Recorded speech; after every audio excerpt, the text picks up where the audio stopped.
Après Raymond Kopa, Michel Platini, Jean-Pierre Papin, Zinedine Zidane et Karim Benzema, un sixième ballon d'or et français, c'est Ousmane Dembélé. Notre réaction directement avec le poteau Alex sur Contre-Appel. Comment tu vas frérot et qu'est-ce que tu en as pensé de ce ballon d'or? On va voir ça aujourd'hui. Ouais, bah écoute, ça va super, Nico. Ballon d'or, comme je te dis, sixième français récompensé de la plus haute distinction personnelle dans le football. Euh, Distinction méritée, je pense, dans l'ensemble. On était tous les deux d'accord pour dire qu'il a fait une saison quand même exceptionnelle. Dembélé, moi, ça a toujours été un joueur que j'ai adoré, très très vif, toujours comment dire, on savait jamais ce qu'il allait faire à l'avance. Sur le terrain, c'était un magicien. Il lui manquait toujours la finition. Ça a toujours été son péché mignon. Et puis finalement, cette année, ça s'est enfin débloqué. Et voilà, c'est ce qui lui manquait pour être au niveau du Ballon d'Or. Il l'a eu, félicitations à lui. Il a fait un discours qui était hyper aussi émouvant, touchant. J'ai trouvé pas forcément, tu sais, un script écrit à l'avance, un petit peu en mode robot comme on a pu le voir ces dernières années. Là, c'était vraiment, ça venait du cœur, on le sentait. C'était super touchant, donc ouais. C'est clair, ça Cool. fait du bien de voir un mec comme ça qui parle avec les émotions. C'est au-delà du terrain, parce que oui, comme tu dis, c'est un joueur qu'on a vu. Moi, ça me rappelle vraiment ses premières années où à Rennes, il perce, et notamment cet énorme match qui sort face à l'OM. Joueur qu'on a tous suivi, notre championnat de France, depuis tout jeune. Voilà, à Dortmund où il était très fort, très percutant. Puis il va au Barça où ça se passe peut-être pas aussi bien que ça le devait. Et comme tu dis, il trouve la finition. Et puis ça veut tout dire. Hein. Regarde, il trouve la finition. Il a jamais été dans le classement des 30. Et la première fois qu'il l'est, il est élu. Tout simplement Ballon d'Or. Respect, et comme tu dis, ça fait plaisir au-delà. On va parler terrain, hein, mais j'aimerais quand même, comme tu dis aussi, parler de son discours. Ça fait du bien d'avoir un mec vrai. Parce qu'au-delà du terrain, ça se voit que c'est toujours un mec qui nous a fait rire sur les vidéos qu'on a de lui. Tu sens que c'est un mec qui est un Qui bon se prend mec. pas la tête, hein. Qui est Assez, un bon mec. tranquille, quoi. Ouais, ouais.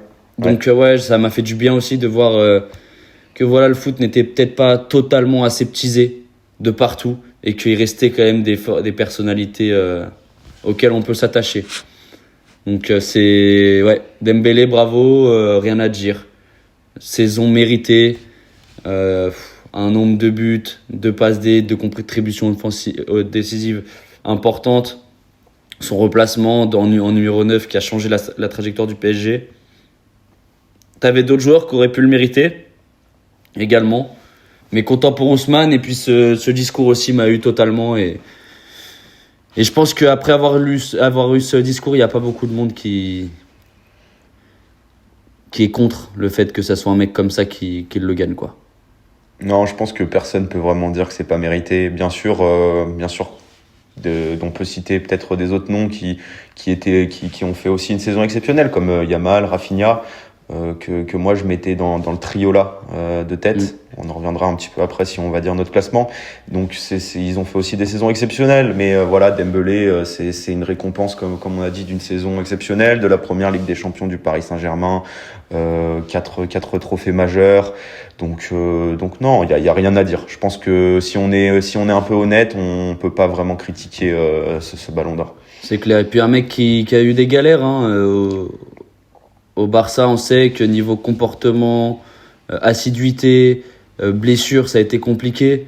Comportement, peut-être pas, mais quand je dis comportement, c'est de l'assiduité surtout. Peut-être qu'hygiène de vie, il était peut-être pas à 100%. C'est tout simplement un mec qui a un talent exceptionnel et qui s'en est peut-être rendu compte qu'il devait bosser différemment un peu tard. Mais finalement, ça a payé et ça montre que pour ces jeunes talents, ça montre quand même la voie. Quand Ousmane Dembélé, le moment où il a que compté sur son talent, bah il a fait des coups d'éclat exceptionnels, hein, que ce soit à Rennes, à Dortmund et au Barça. Je pense à ce match, cette double confrontation contre Chelsea, où il prend une passe décisive de Messi, où il a été exceptionnel. Il y a eu des moments où tu disais ok, c'est un joueur différent, mais c'est le moment où il a commencé à travailler différemment. Je pense que Luis Enrique lui a fait énormément de bien. C'est lui qui l'a ramené au PSG. Il a dû croire en lui exceptionnellement. Il lui a fait du bien et ça montre aujourd'hui que tout simplement, ouais, c'est mérité. C'est un ballon d'or sur une carrière qui est méritée, sur cette saison qui est méritée. Ça fait plaisir de voir des mecs comme ça remporter de grandes distinctions.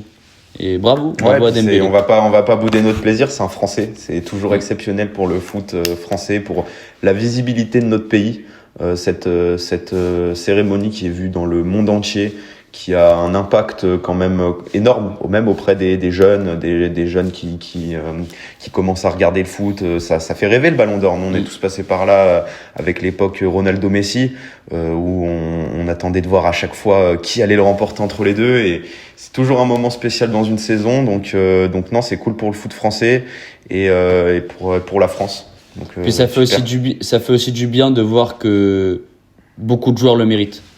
On va parler du reste du classement, hein, mais ça fait du bien de voir que Lamine Yamal, Vitinha, Rafinha, Hakimi, tous ces joueurs, même Nuno Mendes dans une moindre mesure, Pedri aussi, qui est un joueur qui est peut-être le meilleur joueur de la planète. Beaucoup de joueurs sont candidats. Ça fait plaisir, ça fait du bien au football de voir que plein de joueurs sortent des grosses saisons dorénavant et que on n'est plus là à chercher qui sera le Ballon d'Or, etc. Ou c'est plus, même si on a tous aimé cette dualité Messi-Ronaldo. L'écart s'est resserré, bien sûr. Maintenant que les deux aliens sont plus là, on redescend un petit peu. Un autre alien, c'est Lamine Yamal. Je vois beaucoup de gens dire ouais, il fait la gueule. Le mec, ok, maintenant il a 18 ans, mais sa saison, il avait 17 ans.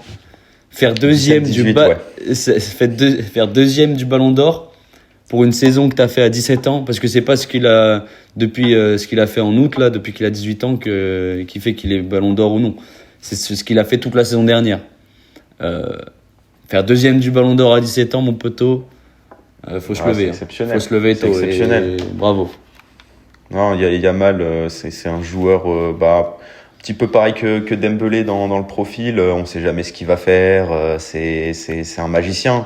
Il peut provoquer des actions auxquelles nous, devant notre télé, on n'imagine pas possible. Et on se lève devant notre télé, on fait waouh, mais comment il a vu cette passe, comment il a imaginé cet angle de frappe.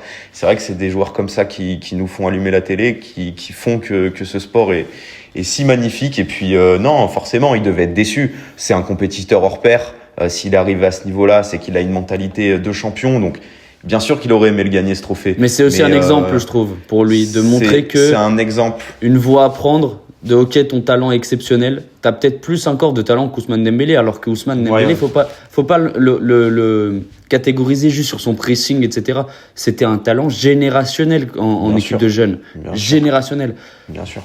Peut-être que Lamine en a encore plus que ça de talent, mais ça montre que voilà, faut travailler. Je pense à Mbappé qui est septième cette année. Ça va lui donner les crocs pour la saison prochaine. C'est clair. Ça va lui donner un objectif supplémentaire. Le trophée Copa qu'il a maintenant remporté 2 fois de suite. Cette deuxième place au Ballon d'Or. Et maintenant c'est la première qu'il veut et ça va être un objectif de la saison. Il va revenir après sa blessure. Je l'espère assez rapidement. On va espérer qu'il sorte vite de sa pubalgie, ouais. Ouais, ça va être intéressant de voir comment il va revenir. Et puis ouais, ça va être une super saison parce que derrière t'as des joueurs comme Mbappé aussi qui vont vouloir prouver, faire une saison magnifique. Je pense que Mbappé cette saison va lui mettre un coup de pied au cul, je pense. Je te l'avais dit, ouais, on en a déjà parlé que là cette saison, je pense qu'il était peut-être l'année là où il est le plus motivé dans toute sa carrière cette année. Mbappé, deuxième saison Real. Son poteau Ousmane. Il doit être content pour Ousmane, hein. Mais oui, mais c'est un compétiteur, c'est des footballeurs professionnels de haut niveau. Donc même s'ils sont amis et sont potes, c'est des compétiteurs. Et toute leur vie, ils ont été habitués d'être dans un milieu compétitif. Le foot, c'est milieu compétitif. Je pense qu'on peut peut-être pas par excellence. Par excellence. Donc ces mecs-là, ils ont tous les crocs, ils ont tous la dalle. Et voilà, Mbappé, Yamal, ça va être à la guerre pour le Ballon d'Or. Et c'est ce qui fait aussi que ça permet à ces joueurs de se surpasser. Donc est-ce que ça va pas re-hyper encore plus que ça? Parce que je trouvais personnellement, en tant que non-supporter du Real et non-supporter du Barça, qu'il y avait une petite descente de hype du Classico, même si l'année dernière, ils étaient très beaux, les Classicos. L'année dernière, ouais, c'était quand même... Mais, on a retrouvé un petit peu ça. Et bien sûr, mais avant l'année dernière, je veux dire, depuis que Messi et Ronaldo sont partis du Real, je suis désolé, il y avait une baisse de hype sur le Classico général. Moi, je les regardais tous parce que je suis un gros suiveur de football. Mais je parle pour le grand public. Et le fait qu'il y ait cette dualité encore, Yamal, Mbappé qui revenait, ça peut mettre une hype comme on l'a vu pendant 10 ans. C'est le genre d'histoire, hein, en fait. C'est ce genre de match dans le match. Messi, Ronaldo, Mbappé, Yamal, c'est les matchs dans le match qui font que ça fait une histoire qui est encore plus belle à raconter.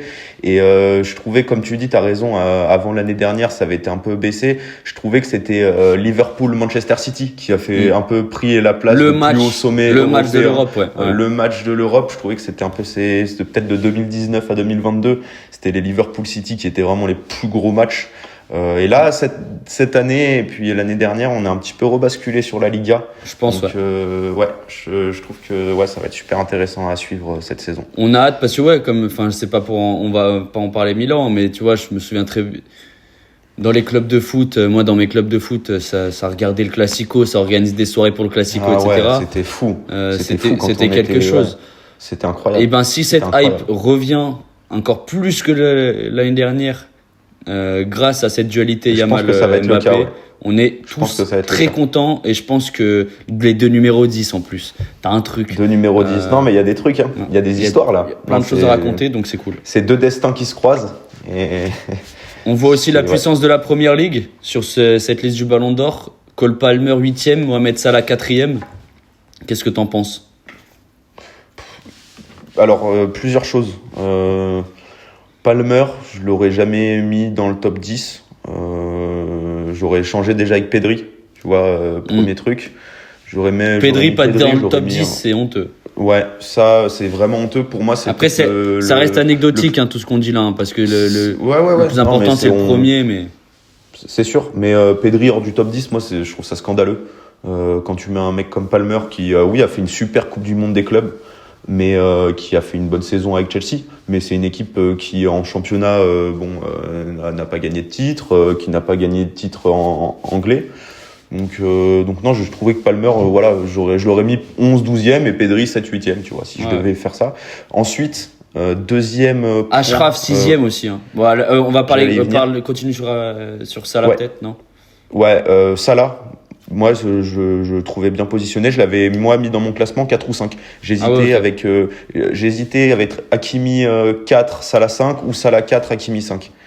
C'était donc Salah, moi je trouvais qu'il fallait récompenser quand même cette année exceptionnelle en Première Ligue. On a un petit peu oublié Liverpool parce qu'il y a eu ces performances qui ont été un peu décevantes contre le PSG.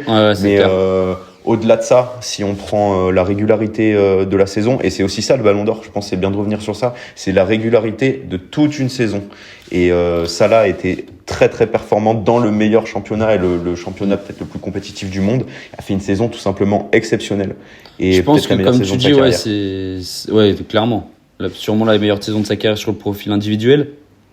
Maintenant, je pense que comme tu dis, il y a deux facteurs qui me fait que moi, Mohamed Salah, je l'aurais peut-être un peu mis plus bas, ou peut-être qu'il est bien placé à juste titre, mais que les gens l'oublient un peu de pourquoi il est là, et j'en fais peut-être partie, mais j'ai conscience de ça. C'est à la fois la double confrontation contre le PSG et le fait qu'il était très très très bien parti pour faire et peut-être taper le record de buts et le record de passes décisives sur la même saison en Première Ligue. Il était très bien parti, mais il a très mal fini la saison, enfin très mal. Où je crois qu'il met 3 buts et 2 passes D sur les 2-3 derniers mois de compétition, qui fait qu'il atteint pas ce record, etc. Et ouais, mais c'est quand Liverpool a énormément d'avance déjà. Bien sûr. Le championnat, il est déjà un peu plié à ce moment-là. Du coup, tu restes sur ce souvenir-là. Du coup, il faut se souvenir quand même que, alors, il est pas exceptionnel contre le PSG. On va quand même rappeler à tout le monde que ça se joue sur une séance de tir au but où Donnarumma fait peut-être la meilleure séance de tir au but de la saison. Oui, bien sûr. Non, mais ça se joue vraiment à rien. Donc, je pense que Salah, justement, je trouvais ça bien qu'il soit 4 ou 5. Là où j'ai pas trop compris, c'était le positionnement de Rafinha. Rafinha, moi, je le voyais vraiment sur le podium. Ouais, mais tu mets qui? T'enlèves Vitinha? J'enlève Vitinha. En fait, c'est qu'il y a Moi, Vitinha, je l'aurais mis 6e, je l'aurais mis 5-6e. J'aurais fait, en fait, si je te prends le classement global, je te le dis, j'aurais mis Dembélé. J'aurais mis Yamal en 2e, donc ça, j'étais d'accord. En 3e, j'aurais Rafinha. Après, en 4, j'aurais mis soit Hakimi ou Salah. On va dire Salah. En 5, j'aurais mis Salah ou Hakimi, donc Hakimi, Salah en 4-5. Et en 6e, Vitinha. Voilà, ça aurait été mon top 6 que j'aurais fait. Après, Vitinha, il gagne également la C'est vrai, Ligue des Nations, Rafinha, pour moi, c'est un manque de respect. C'est 34 buts, 22 passes D sur la saison. Il a marqué contre Dortmund en Ligue des Champions, contre l'Atlético, contre l'Inter, passe décisive. Il a fait une saison qui a été tout simplement exceptionnelle. Bien sûr. Dans les Classicos, que ça soit en Super Coupe d'Espagne ou en Liga, il a toujours marqué. Je me souviens de ce but où il fait un superbe contrôle. Il court sur la moitié du terrain et il fait une frappe clinique croisée qui était superbe. Techniquement, ce joueur, moi je le trouve très sous-coté, c'est un régal.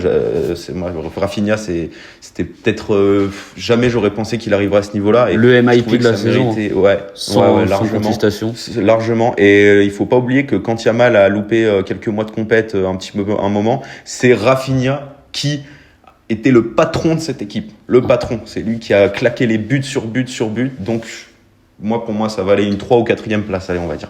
Pour moi, de la 3e à la 6e, tu peux tous les interchanger sans trop. J'ai attendu de voir les votes, mais je pense que ça a été très, tu vois, sur très peu de points. Et c'est, ouais. Mais pas scandale du siècle, mais pour moi, tu peux tous les interchanger. Non, pas scandale. Vitinha, Salah, Rafinha, Hakimi, tu peux tous les interchanger sans trop de débat, quoi. Y a pas de. Voilà. Je pense qu'on a fait le tour. On a dit ce qu'il fallait, ou il y a. Ouais, non, il y a rien de. Peut-être Johan Neves qui est bas. Bon, après, comme je te le dis, ça, c'est anecdotique, de toute façon. Le plus important, c'est Ousmane. Bravo, Ousmane. En tant que Marseillais, on peut saluer la perf. Comme ça, en une soirée, c'est rare quand même qu'en une soirée de classique, t'es et les Marseillais et les Parisiens contents. Tout le monde content. C'est bien, tout le monde a bien dormi. Et pendant que, ouais, j'allais faire une petite blague. J'allais dire pendant que les Lyonnais chialent sur l'arbitrage, mais c'était. Mes amis lyonnais. On va le couper au montage.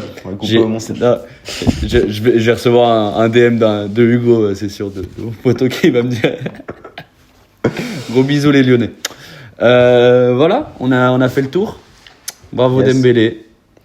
Et encore super émouvement. T'as fait me faire chialer alors que je suis Marseillais, c'est beau. Les amis, on se retrouve très vite. Deuxième vidéo de la journée. Je sais pas si on la postera aujourd'hui ou demain. Enfin, voilà, si vous allez le voir le jour où on l'a tourné ou le lendemain. Mais voilà. Peace, Alex. Ciao. À ce soir. Yes. Mais sans les caméras. Yes. Ciao frérot. Ciao.